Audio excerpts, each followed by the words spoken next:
एक महिला मजदूरी करके जब अपने घर वापस लौट कर आती है, घर आने के बाद जैसे दरवाज़ा खोलती है तो बार बार वो अपनी बेटी को आवाज़ लगाती है।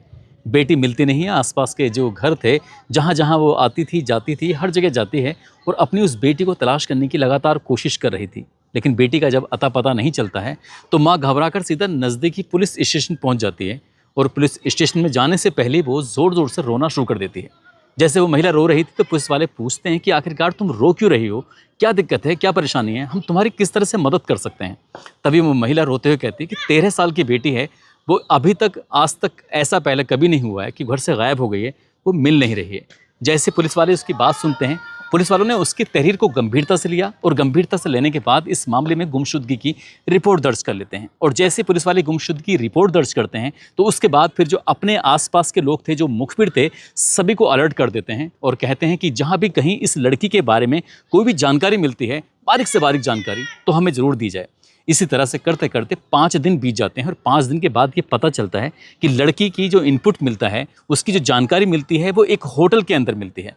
तभी एक पुलिस वाला कहता है कि साहब, अगर कोई दिक्कत ना हो, कोई ऐतराज़ ना हो तो मैं सबसे पहले वहाँ पर जाऊँ। हालांकि उस होटल को चारों तरफ से पुलिस ने घेर लिया था, उसके बावजूद भी एक पुलिस वाला सादा वर्दी में उस होटल के अंदर जाता है एज ग्राहक बन के इसलिए क्योंकि जो इनपुट मिला था, यही मिला था कि उस लड़की के साथ उस होटल के अंदर ही नहीं बल्कि अलग अलग होटल में लेके जाया जा रहा है और गंदा और घिनौना कृत्य कराया जा रहा है। जैसे उस पुलिस वाले ने लड़की की डिमांड की, लड़की की डिमांड करने के साथ ये कहा कि मुझे कम उम्र की छोटी लड़की चाहिए।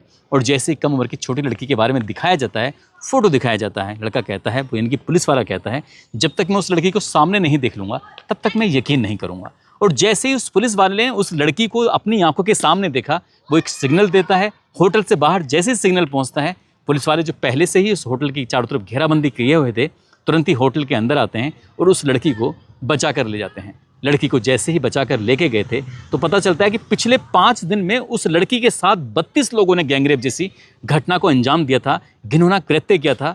जब जब वो लड़की चिल्लाती थी, चीखती थी, तभी उसके मुंह में शराब की बूंदें डाल दिया करते थे, यानी कि उसे शराब पिला दिया करते थे। और जब ये घटनाक्रम अखबारों के माध्यम से, सोशल मीडिया के माध्यम से लोगों को पता चलता है, न केवल उस प्रदेश में बल्कि पूरे भारतवर्ष में इस घटना को लेकर आलोचना हो रही है। आप भी इस घटना के बारे में सुनेंगे तो सोचकर हैरान रह जाएंगे कि इस समाज में कैसे कैसे दरिंदे घूम रहे हैं। आदाब, नमस्कार, सत श्री अकाल। मैं उस्मान सैफी। 18 जून 2026 की ये बात है। राजस्थान की राजधानी जयपुर से लगभग 668 किलोमीटर दूर एक ज़िला है जिसका नाम है श्री गंगानगर। श्री गंगानगर ज़िले में ही सदर थाना है और सदर थाना क्षेत्र की रहने वाली 13 साल की एक लड़की जो कि रास्ता भटक जाती है, थोड़ी सी परेशान थी। उसकी चाल ढाल से, उसकी बॉडी लैंग्वेज से साफ अंदाज़ा लगाया जा सकता था जैसे कि वो लड़की परेशान हो रही है। इसी बीच में एक रिक्शे वाला आता है। ई रिक्शे वाला उस लड़की के बिल्कुल बगल में आने के बाद उससे पूछता है कि बेटा, अगर तुम्हें कोई दिक्कत ना हो, कोई ऐतराज़ ना हो, क्या तुम बता सकती हो कि मैं तुम्हें कहीं छोड़ सकता हूँ। जैसे उस लड़की ने कहा कि लड़की कहती है कि मुझे कुछ नहीं पता है, कि मैं घर भूल चुकी हूँ, मुझे रास्ता नहीं पता है। जैसे ही उससे पूछा जाता है, उससे कहा जाता है, बेटा परेशान होने की ज़रूरत नहीं है, तुम रिक्शे में बैठ जाओ, जो भी कुछ याद आता है तुम मुझे बताओ। जैसे ही उस लड़की ने रिक्शे में जाकर बैठ जाती है, उससे पानी पिलाया जाता है और पानी पिलाने के साथ ही उससे कहा जाता है, बेटा तुम्हारा नाम क्या है, तुम्हारे पापा का नाम क्या है, तुम्हारी माँ का नाम क्या है, तुम कितने भाई बहन हो। इस तरह की जो उसकी जानकारियाँ थीं, वो जानकारी ली जा रही थी। और वो लड़की धीरे धीरे, क्योंकि अभी तक वो घबराई हुई थी, डरी हुई थी, वो समझ नहीं पा रही थी कि आखिरकार मैं घर कैसे पहुँचूंगी। लड़की ने बताया कि मैं अपनी सहेली से मिलने के लिए गई थी, लेकिन मैं रास्ता भटक गई हूँ, परेशान थी, इसलिए मैं यहाँ पर आ गई हूँ। आखिरकार उस रिक्शे वाले ने कहा, बेटा परेशान मत हो, तुम मेरे साथ चलो और मैं तुम्हें छोड़ देता हूँ। रिक्शे वाले ने पहले पानी तो खैर पिलाया ही था उसको, उसके बाद वो अपने साथ उसको लेके जाने लगता है। जैसे जा रहा था, रास्ते में एक होटल पड़ता है और होटल का नाम होता है होटल जॉय इन। उसके ठीक सामने ई रिक्शा रोका जाता है। उस लड़की से कहा जाता है, बेटा बस मैं थोड़ा सा काम है इस होटल में करके अभी आया, तुम ई रिक्शे पे बैठी रहना और मेरी जिम्मेदारी है तुम्हें तुम्हारे घर तक छोड़ना। लड़की को पूरा विश्वास हो गया था कि ये मेरा हमदर्द है, अंकल मेरी पूरी ईमानदारी से मेरी मदद करेंगे। जैसे ही वो रिक्शे वाला होटल के अंदर जाता है, रिसेप्शन पे जाने के बाद काफ़ी टाइम हो जाता है, वक्त लग जाता है। आखिरकार कुछ वक्त बीतने के बाद वो वापस आता है। आने के बाद कहता है, बेटा तुम्हें मेरी वजह से इतना इंतज़ार करना पड़ा, इसके लिए मैं तुमसे माफ़ी मांगना चाहता हूँ। साथ ही लड़की कहती है कि अंकल कोई बात नहीं, कोई दिक्कत नहीं है। तभी वो कहता है कि बेटा एक छोटा सा सामान है, यानी कि मैं उसे अकेले ला नहीं सकता, तुम मेरे साथ होटल चल सकती हो क्या? जैसी लड़की ने ये बात सुनी उसने कहा अंकल कोई दिक्कत नहीं है, मैं आपके साथ होटल में चलती हूँ। जैसे ही लड़की उस आदमी के साथ, उस ई रिक्शे वाले के साथ होटल के अंदर प्रवेश करती है, तभी पता चलता है कि लड़की को एक जगह बिठा दिया जाता है और वो रिक्शे वाला जो होता है मौका पाते वहाँ से बाहर आ जाता है। लड़की अभी रुकी हुई थी, उससे ये कहा जाता है कि वो सामान लेने के लिए गए हैं, जैसे जाएंगे आप निकल जाना। लेकिन वो नहीं जानती थी कि वो चंगुल में पूरी तरह से फंस चुकी है। यानी कि उस लड़की का इतनी देर जो लगी थी उस रिक्शे वाले को, वो सौदा कर रहा था, उसे वो बेच रहा था। उसके कुछ देर के बाद जाते ही एक ग्राहक आता है और ग्राहक आने के बाद उस लड़की से गंदा और घिनौना कृत्य करना शुरू कर देता है। वो लड़की ज़ोर ज़ोर से रोने लगती है, चीखने लगती है, चिल्लाने लगती है। जैसी रो रही थी, चीख रही थी, चिल्ला रही थी, उस लड़की को डराया जाता है, धमकाया जाता है, कहा जाता है कि अगर तुमने चीखने चिल्लाने की कोशिश की तो फिर तुम्हारा अंजाम अच्छा नहीं होगा। और जैसे इस लड़की से ये कहा जाता है वो डर जाती है, सहम जाती है। उसे लग रहा था कि शायद ये एक आदमी है, उससे थोड़ी देर बात करेगा। वो बात नहीं करता बल्कि उसके साथ गंदा काम करता है। गंदा काम करने के बाद वो चला जाता है, फिर दूसरा आता है, फिर तीसरा आता है, फिर चौथा आता है, फिर पाँचवा आता है, छठा आता है। इस तरह से करते करते उस लड़की के साथ 6 लोगों ने गंदा और घिनौना कृत्य किया।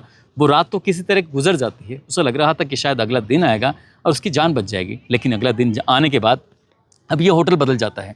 उस लड़की को दूसरे होटल में शिफ्ट कर दिया जाता है और दूसरे होटल में शिफ्ट करने के बाद फिर से नए ग्राहक आते हैं और नए ग्राहक आने के बाद उस लड़की के साथ वैसा ही गंदा और घिनौना कृत्य कर रहे थे जैसे कि उससे पहले दिन उसके साथ ऐसा होता है।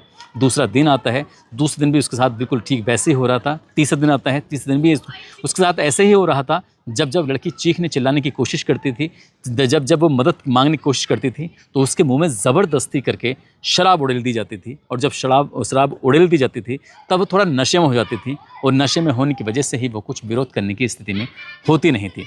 कुल मिलाकर उस लड़की के साथ 5 दिन तक ऐसे ही गंदा और घिनौना कृत्य हो रहा था और करीब करीब 32 लोग उसके साथ अब तक बलात्कार जैसी घटना को अंजाम दे चुके थे। इसी बीच में ऐसा बताया जाता है, ऐसे मीडिया रिपोर्ट में आता है कि उस लड़की का फ़ोटो लगाया जाता है और सोशल मीडिया के एक आध प्लेटफॉर्म पर अपलोड किया जाता है और कहा जाता है कि किसी को अगर इसकी ज़रूरत है तो बताइए। यानी कि उसे एक तरह से वैश्या जैसे वैश्यावृत्ति होती है, जैसे किसी के सामने परोसना होता है, उसे वैसे ही परोसा जाता है। परोसने के लिए डिमांड की जाती है। ग्राहक जैसे आने वाली बात थी तभी ये इनपुट दूसरी जगह पहुंच जाता है। उधर जो लड़की की माँ होती है, अपनी बेटी के ना होने से वो इतना परेशान हो जाती है कि पहले तो आसपास के घरों में पूछती है, जहाँ जहाँ वो जाती थी वहाँ पूछती है। जब वहाँ से कोई सफलता नहीं मिलती तो नज़दीकी पुलिस स्टेशन जाती है और पुलिस स्टेशन में जाने के बाद अधिकारियों के सामने रोते हुए गिड़गिड़ाते हुए कहती है कि मेरी बेटी गायब हो गई है, मेरी बेटी को ढूंढ दीजिए, मदद कर दीजिए।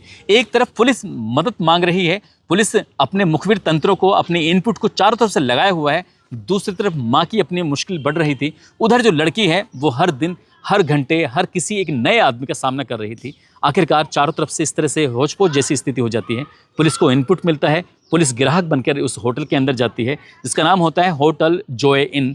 और उसके अंदर जाने के बाद आखिरकार उस लड़की को जब वहाँ से निकाल के लाया जाता है, उस लड़की को सीधा मेडिकल केयर में रखा जाता है। उसका इलाज शुरू होता है और इलाज शुरू होने के बाद इसे पता चलता है, जब उसने अपनी माँ को ये पूरी कहानी बताई कि माँ, मेरे साथ लगभग 32 लोगों ने ऐसा गंदा काम किया है, तो माँ का रो रो कर बुरा हाल हो जाता है। लेकिन इस मामले को शुरुआत में इतना दबाया जा रहा था कि ये बात उस होटल की चार दीवारी से बाहर निकलने को तैयार नहीं थी। लेकिन बात ऐसी थी कि वो छुपने वाली थी ही नहीं। बात कुछ लोगों तक पहुंच जाती है, कुछ लोगों तक जैसी बात पहुंचती है फिर पूरे शहर में बात फैल जाती है। उसके बाद बड़ी संख्या में लोग सड़कों पर उतर आते हैं और जैसे सड़कों पर उतरते हैं तो बात मीडिया तक आती है। मीडिया में आने के बाद फिर पुलिस पर, प्रशासन पर दबाव बनना शुरू हो जाता है। और जैसे दबाव बन रहा था तो उसके बाद फिर बुलडोजर की जो कार्रवाई होती है वो भी कार्रवाई शुरू हो जाती है। और बुलडोजर की कार्रवाई होने के बाद जो होटल जो होता है उसको भी गिरा दिया जाता है। साथ ही जिस होटल में छापा मारकर उस लड़की को बरामद किया गया था, उस होटल का जो मालिक होता है जिसका नाम मयंक सैन होता है, उसको भी पुलिस हिरासत में ले लेती है। जो उस होटल का मैनेजर होता है जिसका नाम होता है हरदीप सिंह, उसको भी हिरासत में ले लेती है। और जो होटल की डीवीआर थी, उस डीवीआर को कब्जे में लेने के बाद, क्योंकि इस होटल में कौन जा रहा है, कौन आ रहा है, पल पल की रिपोर्ट लेने के साथ साथ ही जितने भी मोबाइल फ़ोन लोग इस्तेमाल कर रहे थे उन लोगों के मोबाइल फ़ोन को भी अपने कब्जे में ले लिया जाता है। और ये फिर पता करने की कोशिश की जाती है कि आखिरकार लड़की यहाँ पर आई कैसे। तभी पता चलता है कि ई रिक्शे के माध्यम से लड़की आई थी। उस ई रिक्शे वाले का नाम होता है राम बाबू। पुलिस उसको भी हिरासत में ले लेती है। उसको हिरासत में लेने के साथ साथ पुलिस ने धीरे धीरे करके राम बाबू हो, सचिन हो, गुरपाल सिंह गुरी हो, इस तरह से लगभग 18 लोगों को तो अपनी हिरासत में ले लिया।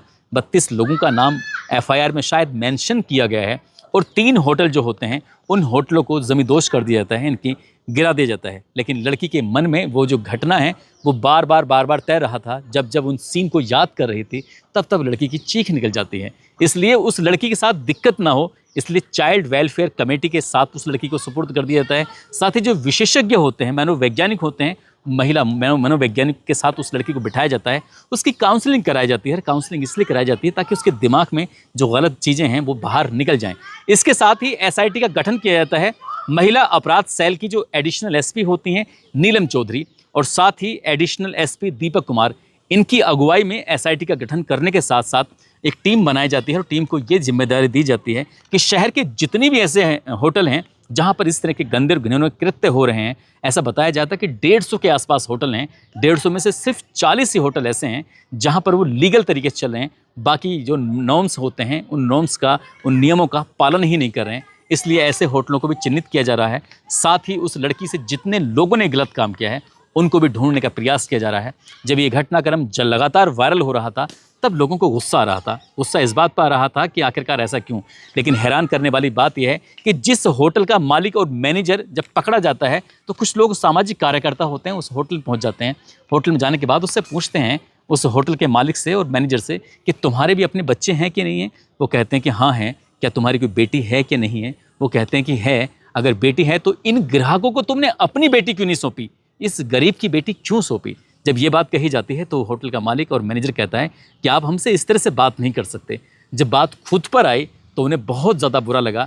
बात एक गरीब बेटे की हो रही थी तब उन्हें बिल्कुल भी बुरा नहीं लग रहा था। सिर्फ वहाँ दिखाई दे रहे थे तो पैसे दिखाई दे रहे थे। आगे पुलिस क्या कार्रवाई करेगी क्या नहीं करेगी ये तो खैर भविष्य के गर्भ में छिपा है। लेकिन जिस तरह से उस लड़की के साथ ये घिनौना और गंदा कृत्य हुआ है, इस तरह की बात बता रहे हैं लोग कि इन होटलों के अंदर पहले से भी इस तरह के काम होते रहे हैं।